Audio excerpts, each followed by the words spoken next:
And welcome everybody to Speakers Forum Day 2.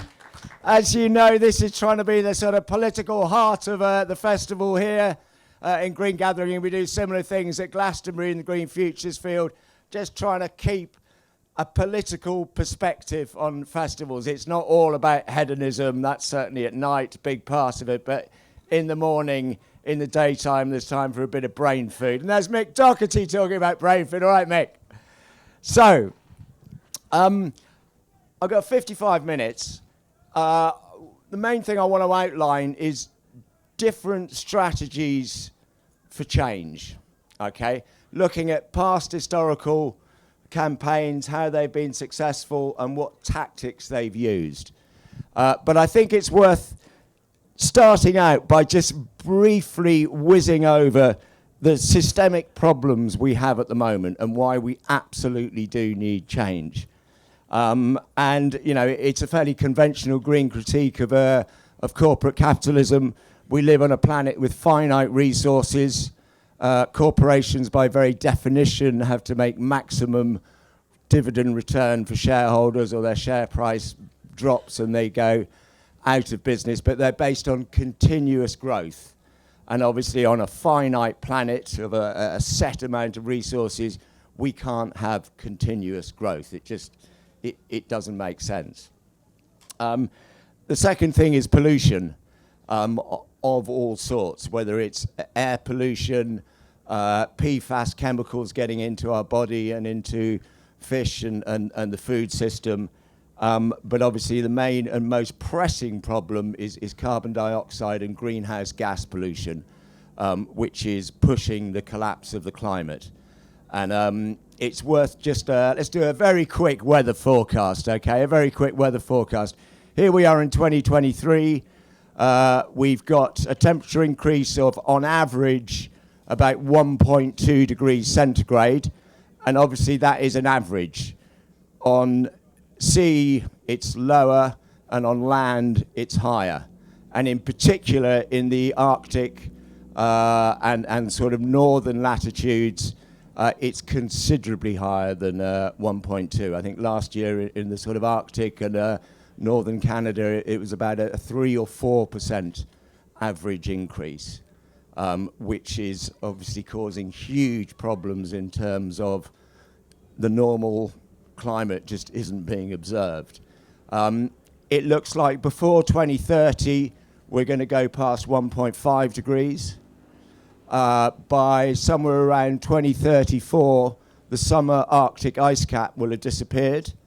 It will obviously regrow again in the Arctic winter, but the key thing is that it will disappear in summer.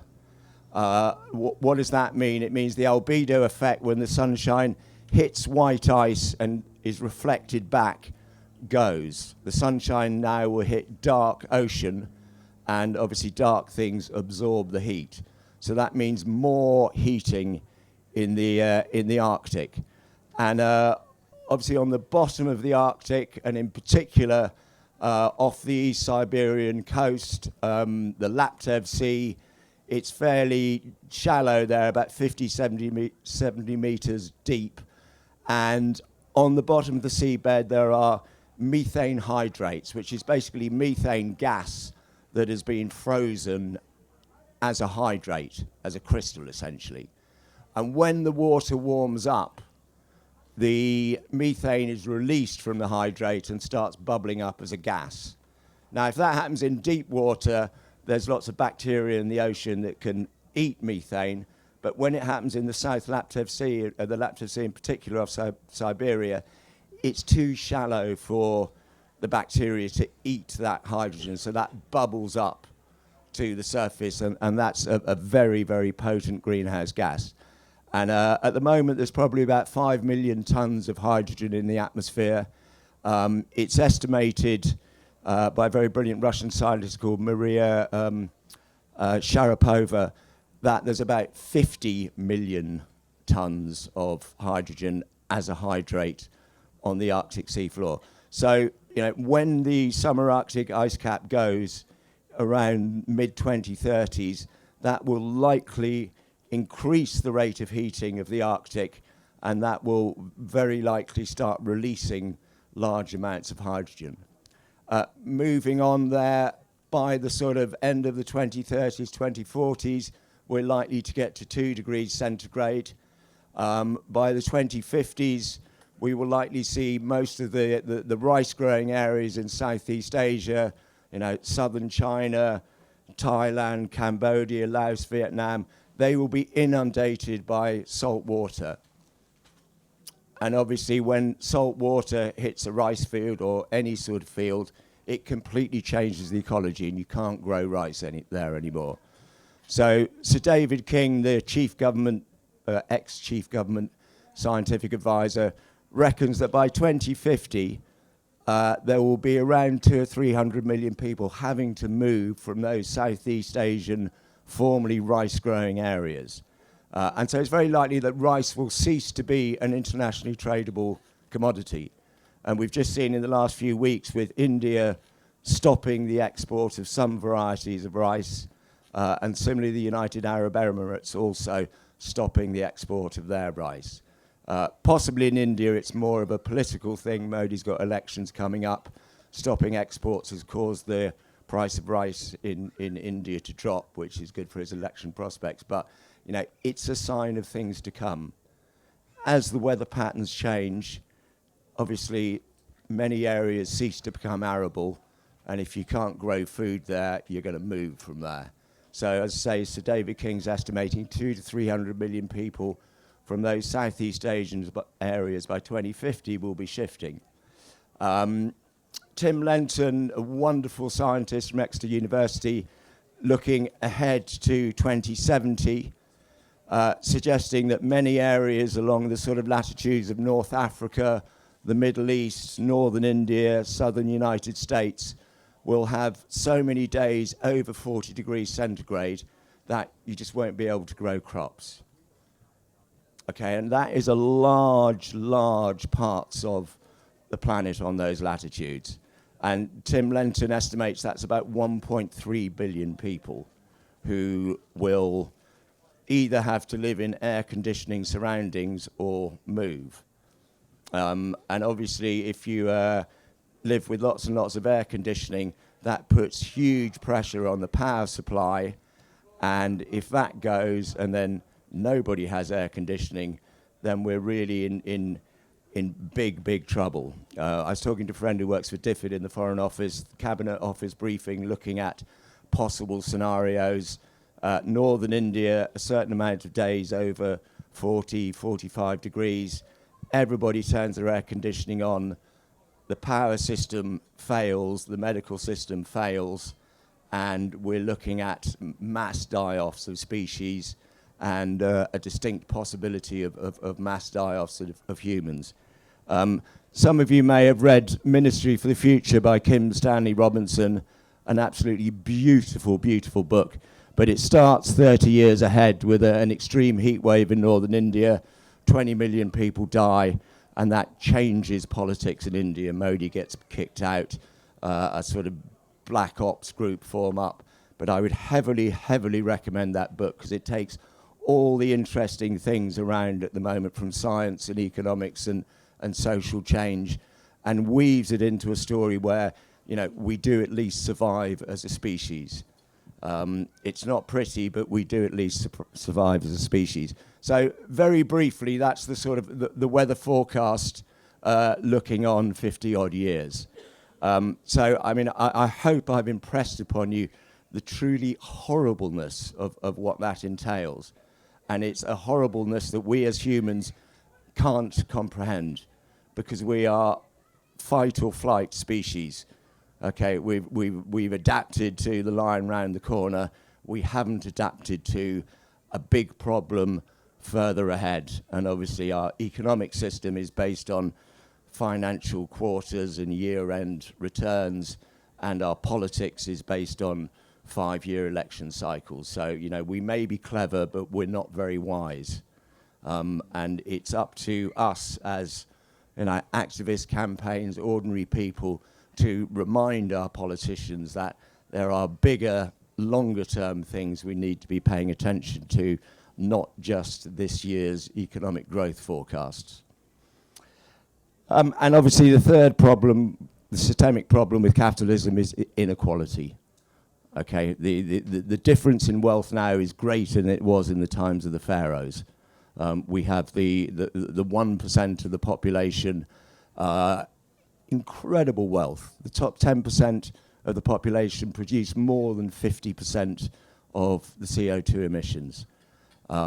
It's incredibly unfair, the amount of emissions from the people who are actually being affected by climate change at the moment, and the people who are making those emissions, which is basically the top 1%, the richest 1% in the world. So that's about 740 million people around the planet who live an extreme consumption lifestyle.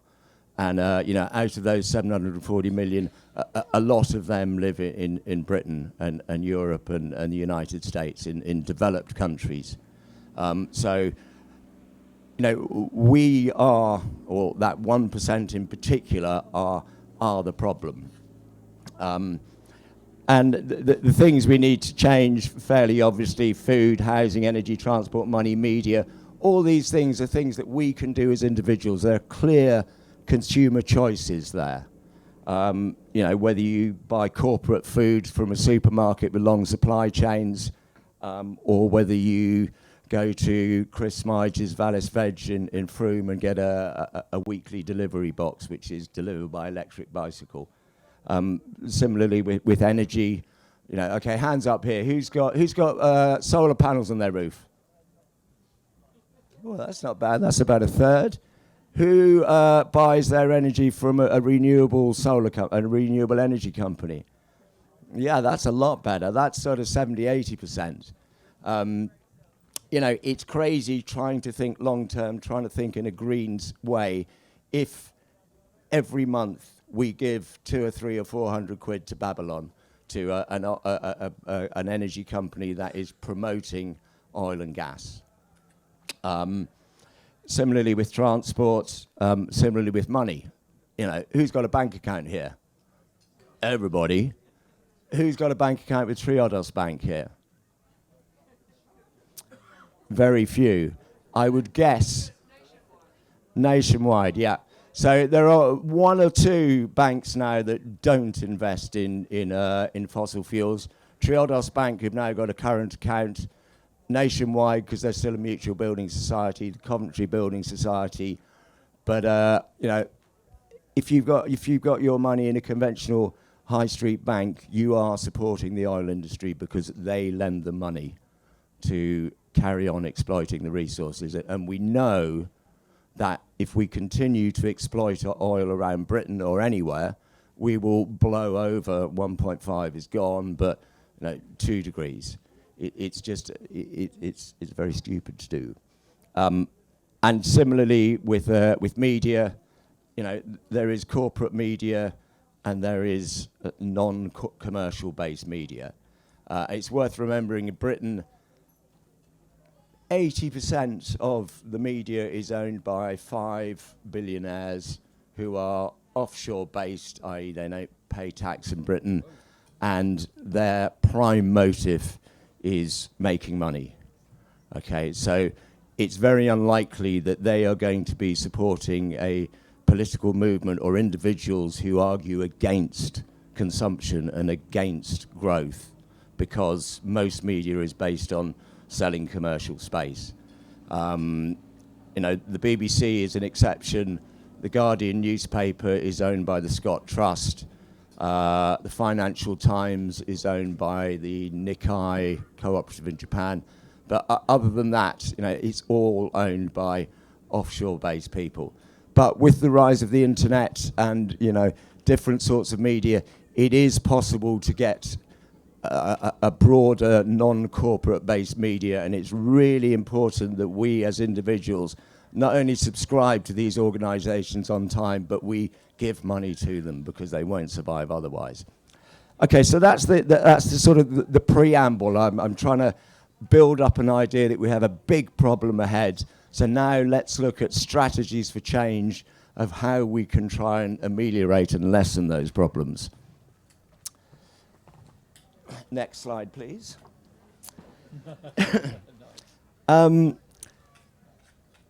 So it's pretty simple, really. I talked about the things that we can change in terms of food, housing, energy, transport, money, media. Consumer choice does make a change. If you think 30, 40 years ago, there was virtually no health food shops in the high street. Now pretty much every high street has a whole food shop or a health shop. But again, they need support. It's no good going to a corporate supermarket and then complaining that your small shops have gone. Political change happens through consumer choice. Let's think apartheid in South Africa.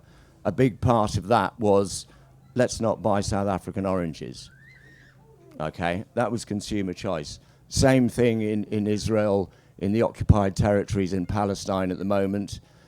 It's consumer choice. There are strong consumer boycotts to stop buying products on Palestinian lands that have been illegally annexed by Israel. And interestingly, the government has just come up with a wacky new law saying that councils cannot boycott Israel or other products for political reasons. Campaigning groups. So, talked about apartheid as well as not buying food from South Africa. There was numerous campaigning groups pushing the anti-apartheid message for years. There was degrees of success, but I think the interesting thing about most of the campaigns that I want to talk about, it's not just one thing that causes those changes. Okay, it's when consumer choice links up with campaign groups and then starts to link up with elections, protests, MVDA. Let's just move over there. Examples of campaign groups, obviously the traditional one is unions. Workers gathering together and pushing collectively for their demands. Green Party I'm involved with, as I'm sure many other people are, another sort of political campaign, Greenpeace, Friends of the Earth. Those three groups were seen as pretty extreme a few years ago, and certainly being involved in the Green Party, lots of the early 90s, we were regarded as sort of slightly odd nutters. But thanks to new groups coming on board, like Extinction Rebellion, like Insulate Britain, like Just Stop Oil, these are more extreme groups, and so groups that were formerly extreme, like the Green Party, Greenpeace, Friends of the Earth, they're now seen as much more moderate. Okay, and that's a sort of an example of a radical flank theory. If you have an extreme group that's replaced by a more extreme group, that formerly extreme group is seen as moderate. And I guess the example would be in America in the civil rights campaigns. The American government, the Kennedy administration, was faced with a choice between more urban riots, the Black Panthers, who, the American state was trying to assassinate and very successfully assassinate many of their leaders, and Malcolm X, versus, on the other hand, Martin Luther King and a more conventional church-based, peaceful campaign. And whilst they were peaceful, they had armed guards. Martin Luther King and the Civil Rights Campaign were well aware of the problems, and whilst they certainly didn't carry guns, but they had armed guards who were there to protect people, and unfortunately it obviously didn't work enough, because not only did Martin Luther King get assassinated, but so did Fred Hampton, so did Malcolm X, and any other prominent Black Panthers. The third way that we can cause political change is through elections. It's obviously very hard. It takes a voting system to hold back the Greens in Britain. It really does. Let's just go back to 1989, to the first set of European elections, when the rest of Europe had European elections by proportional representation, and yet in Britain we still had them by first past the post. In that election in 1989, the Greens got 15% in the European elections. But because it was first past the post, we got no MEPs. Contrast with Germany, where the German Greens got about 12% in the 1989 European elections. Because it was under PR, suddenly there was 30 or 40 Greens in the European Parliament. And that caused the German Green movement to really take off. And they're in coalition government now. They were in coalition government with Schroeder and the SDP around the turn of the century. And part of the deal with Schroeder's government was get rid of nuclear energy, treat Turkish guest workers, make them German citizens, and change the drug policy as regards heroin. And that meant that Germany went full on into renewables and was absolutely leading the world in renewables until China took over. Because the voting system was different, that caused large political changes in Germany, whereas we are still held back by the first past the post system.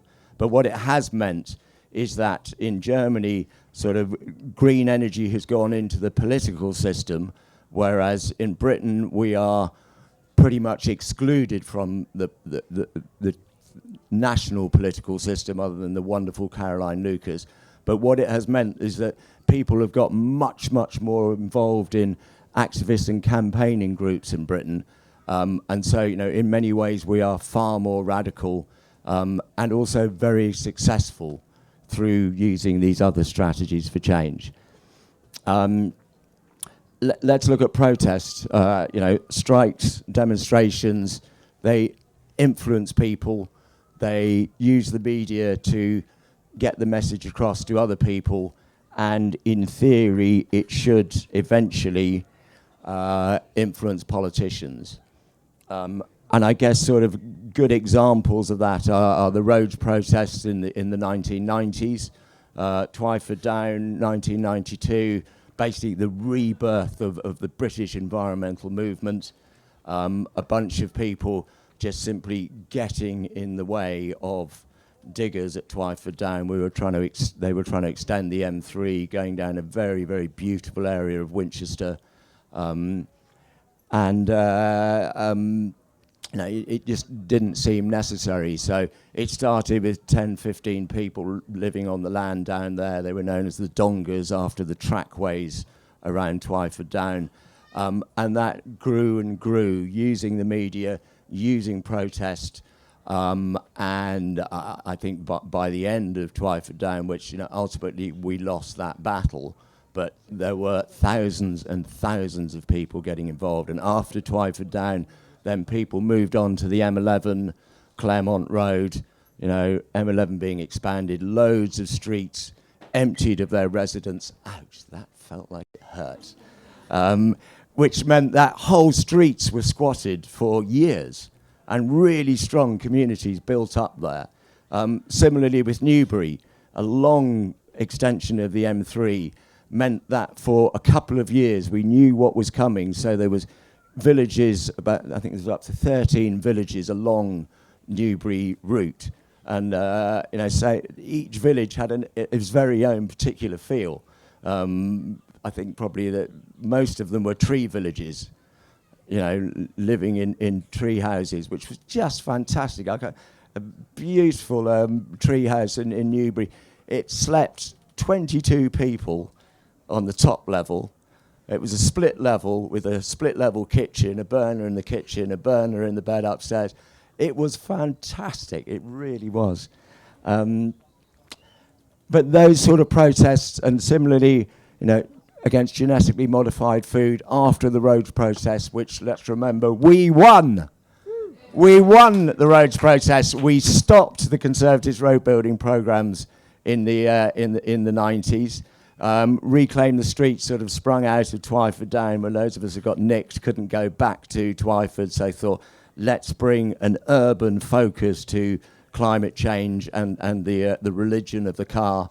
And after Reclaim the Streets, you know, people went into campaigning against genetically modified food. You know, another victory. We don't have genetically modified food in the shops these days.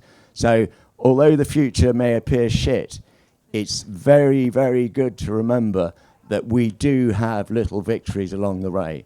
You know, the roads programme was stopped, GM food was stopped, fracking was stopped, Britain's emissions dropped because we didn't go for a new round of coal-fired power stations, which you know, the Labour government was very close to doing in about 2008, when all the old coal-fired power stations were getting a bit old and crumbly. They were going to announce a new round of 11 new coal-fired power stations.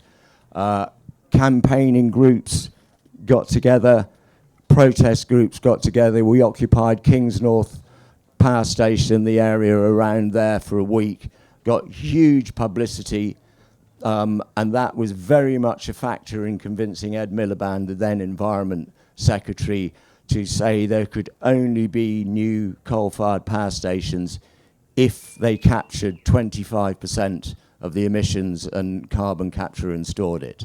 And of course, carbon capture and storage, rather like, you know, nuclear fusion, it's always 10 years down the line. It always needs a few more £1 billion in funding and down the line and more consultants. So we don't have coal now. It's very, very rare that we burn any coal now. So no, that also was a huge, huge victory. So whenever you hear a Conservative politician saying, oh, our emissions have dropped, indeed they have. But the reason they have is because it was campaigning groups, it was protests in NVDA groups that really pushed the politicians into making the sensible decision. Next, I want to move on to civil resistance. You know, protest is about, a lot of it is about sort of A to B marches, using the media to publicise the issue so more public pay attention and put pressure on politicians. 3.5% rule. People familiar with the 3.5% rule?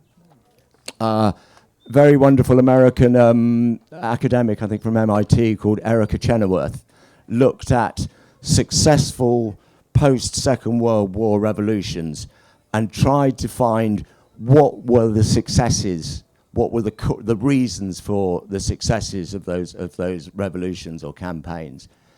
And they came to the conclusion that if you could get 3.5% of the population in the capital, in the main square of the capital, and stay there, then what was likely to happen is that the police would overreact. Okay, that would get a lot of media attention, and that would get the other 30-40% of the population who agreed with the protests but were otherwise engaged, working, bringing up a family, looking after parents, whatever it was, that would bring them out in support of, you know, bad behaviour from the police towards that original 3.5%. You know, that's roughly what happened in parts of the Arab Spring. It didn't turn out very successfully after the initial revolutions, many of which were successful. But, you know, that's what Chenoweth is suggesting, that a way to a successful revolution is to be entirely peaceful, keep the moral high ground, try and get 3.5% of the population there and staying there for days, weeks, as long as it takes. And, you know, civil resistance, which is the tactic being followed by Extinction Rebellion and now much more Just Stop Oil, is saying, sod the protest stuff. We're just going to be there and we're just going to accept the consequences, which, you know, often is arrest and increasingly jail, because there's no point trying to negotiate with a government that is only interested in doing diametrically the opposite thing. But you know, I think just a little sideline with Just Stop Oil, you know, which started, what, a year and a half, nigh on 2 years ago. Their initial demands were no new oil and gas exploration in the North Sea or in Britain, and to try and build up to mass mobilisation, getting to 3.5% of the population occupying, whether it's parts of London or slow marching through the streets. How's that working out? Well, now Labour have changed their policy. Labour's policy now is no new oil and gas in the North Sea, which, I think is an absolutely amazing campaign win for Just Stop Oil after a year and a half to get the future government to change its policy on North Sea oil under huge pressure from the oil and gas business. And although what we're seeing now is that huge pressure from the oil and gas business is bearing down on Labour. And we've just heard Labour saying that if Rosebank gets the go-ahead, which is a new, very large oil field off Shetland, if that gets the go-ahead, then Labour will honour that contract. They've also said that their green energy infrastructure bill, they will delay until fiscally the time is right. By which time we'll probably be under 6 inches of water, and it won't seem a good time to do it like that then anyway.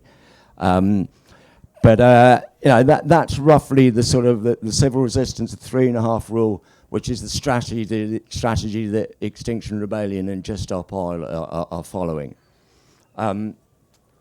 Let's move on to the radical flank theory. Put about by, heard of Andreas Malm, Swedish academic and activist? Andreas Malm, highly recommend his book, How to Blow Up a Pipeline. It's not an instruction manual, but it looks at a lot of the protests and campaigns that Erica Chenoweth looked at as regards the 3.5% rule, but he went into it a bit more deeply, and he found that behind the peaceful front, in Tahrir Square, say, in Cairo, there were hundreds of people battling the police to get into Tahrir Square. There were hundreds of police stations around Cairo burnt down. Similarly with the suffragists and the suffragettes, it's often forgotten now, but the suffragists were trying to do it through the political system, trying to get men in Parliament to give women the vote. Over 20 years, 30 years, whatever, that wasn't happening. So the suffragettes appeared on the scene, and they were much more about the sort of radical flank theory. As well as protests, they'd just walk along Whitehall, smashing every window in Whitehall. They used to burn down cabinet ministers' holiday homes. They very likely put a large bomb in I think it was in Newcastle or Tyneside in a coal place. Suffragettes were not peaceful at all. There was a large degree of sabotage going on. So the radical flank theory essentially suggests that if you have a group that is seen as extreme, I think I mentioned it earlier on, and then another group that's more extreme, then the government is likely to go with the more moderate demands. So, when the suffragettes were getting, going on a hunger strike and then being force-fed in prison, but the government eventually decided this is just, so they went for the demand, or the more moderate demand, of votes for women over, I think it was 30 to start with, and then it gradually came down. But Andreas Malm is arguing that behind many of these campaigns in the past, there was a very radical wing. To go back to the anti-apartheid movement in South Africa, we talked about how consumer choices of not buying South African products. Campaign groups, the numerous anti-apartheid campaign groups doing amazing stuff. But we forget that after the Sharpeville massacre in 1962, the ANC decided after that they couldn't very well ask people to go out and demonstrate peacefully if they were being shot. And they didn't have the weapons or the training to reply in kind, to get armed and to enter into guerrilla warfare. So what they chose to do is they started up with the armed wing of the ANC, Umkhonto we Siweze, and they targeted the infrastructure systems of South Africa. So it wasn't violent in the legal sense. Legally it would be damage to property, but in terms of the popular corporate media sense, they would call that violence. The same as if you go down in the street today and smash a window, that will come out in the Daily Mail as violent. But yet, if you cut down a rainforest, that's called business and economic growth. We have to be very careful with the meaning of the word violence. It's been in so many people's mouths that it tends to get twisted around. I would argue that violence is against a sentient being. It's very hard to be violent against an inanimate object.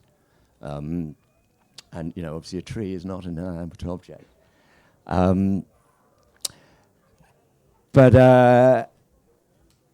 was I going with that? Yes. So Umkhonto we Siweze. So they targeted the infrastructure, the power infrastructure of South Africa.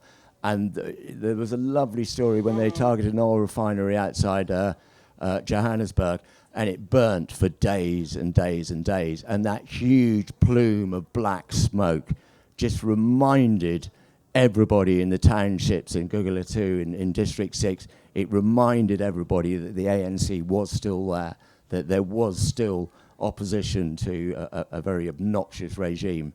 And through a mixture of all these things, they eventually won and eventually got rid of apartheid.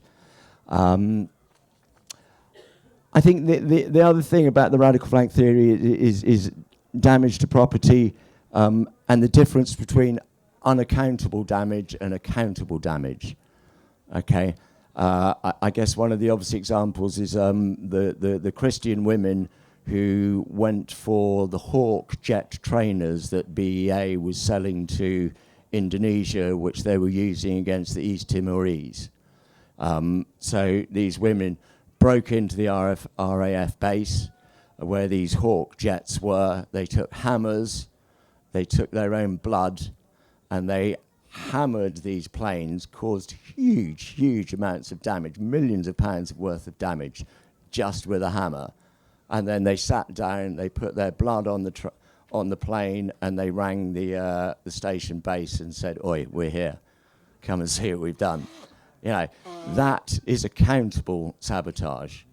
And they did it that way because they wanted to test through the courts the fact that they were committing a small act of criminal damage to stop a bigger act of critical damage. And I'm sure those of you who've seen Seize the Day will remember Shannon's song, "With my hammer I break the chain, I will not remain in silence," because the jury found these women not guilty. They accepted that this is a small crime to stop a bigger crime. So that's an example of accountable damage to property, accountable sabotage. Lou was talking earlier on about Just Stop Oil damaging petrol pumps, accountable damage. Unaccountable damage, let's go to the Amazon. Various tribal groups in the Amazon trying to defend their land. There was a lovely article in The Guardian with an interview with a tribal chief there talking about how they do it, and he was saying, well, when we find a miner's camp or a logger's camp, we do a bit of recceing, we see what's going on and when it's going on, and then we just invade the camp, we smash up all the machinery, burn the buildings, tell the workers to leave very quickly. But and then they just disappear back to their tribal areas. So that's an example of unaccountable sabotage. And that sort of thing goes on in many areas. The Niger Delta, the Ogoni people in Nigeria, pipelines in the Middle East, that sort of unaccountable sabotage, which we don't really hear very much about in the media because, surprise, surprise, they don't really want people to know about that sort of thing.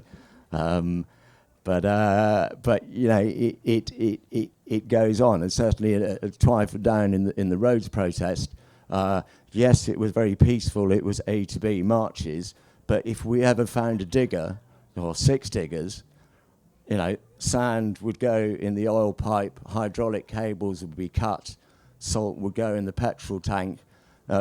These sort of things definitely happened because the aim was to push up the cost of road building. So by the time it got to M11, they were paying about £11 million extra in security because they knew that if they didn't, their equipment would get damaged and loads more people would arrive on these sites. There's one other thing. Yeah, and I suppose the sort of in Britain, the sort of acceptable face of unaccountable sabotage at the moment. Has anybody heard of the tyre extinguishers? Yeah, tyre extinguishers? Fabulous group. So play on fire extinguishers, but it's tyre extinguishing. So basically, here's how it works. You get a mung bean, or for the more radical amongst you, maybe a lentil, and you take the cap off the tyre, and you simply insert said mung bean or lentil into the cap, replace it onto the tyre, and if you think of a tyre, there's a little T thing that when you depress it, the air comes out. So with your tool of a mung bean or lentil, that basically lets the air out of the tyre very slowly over half an hour. You put a leaflet on the front saying, "It's not you, it's your car. Isn't it time you were a little bit more responsible? Carbon, climate change and all that." So that's an example of where unaccountable sabotage is going on in Britain at the moment. And in fact, it's going on all over Europe. If you're on Twitter or Facebook, just follow tyre extinguishers. And they sort of have competitions between Bristol and Paris, who can do the most SUVs in the night, and Berlin and London and whatever. But yeah, it's particularly targeting SUVs because most of the new cars sold these days are SUVs. And if you think the average human may weigh, 100 kilos, you've got this bloody girt tank that weighs about 1.5 tons to transport somebody who weighs about 100 kilos. It's just, it doesn't make sense. And obviously, it uses up the budget of carbon, the amount of carbon that we can emit to try and keep below 2 degrees. So if we just use up that budget now, that means that future generations won't have a budget to use. You know, we are basically condemning those future generations to be over 2 degrees, and then we reach tipping points.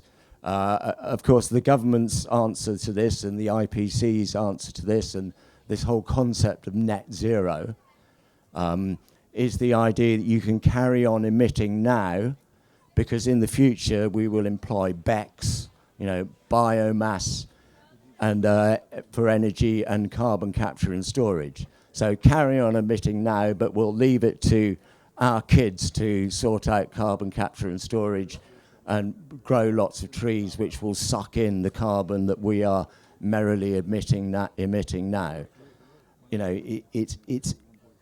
It's moral illiteracy, I would argue.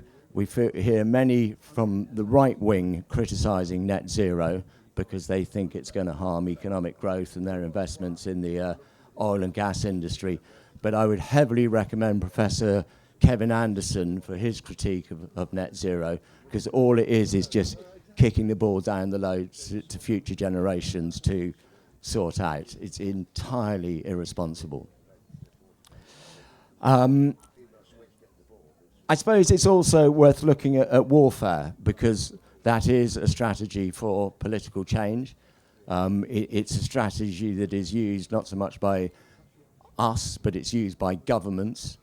And Britain, being sort of America's poodle, as it were, has been highly, highly involved in illegal warfare in Iraq, Libya. Both those countries now are absolutely decimated. The political ramifications of that in the Middle East will be felt for generations to come. And what Bush and Blair did there, they should be up before the International Criminal Court. They have absolutely stirred up a hornet's nest. But that's the sort of thing they do.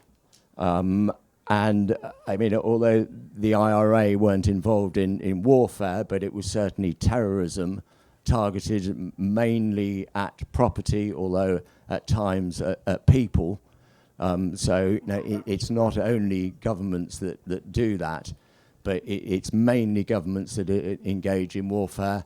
And whilst I'm certainly not suggesting that we do anything like that, but it's worth being aware that that is, a strategy for change that governments use in particular.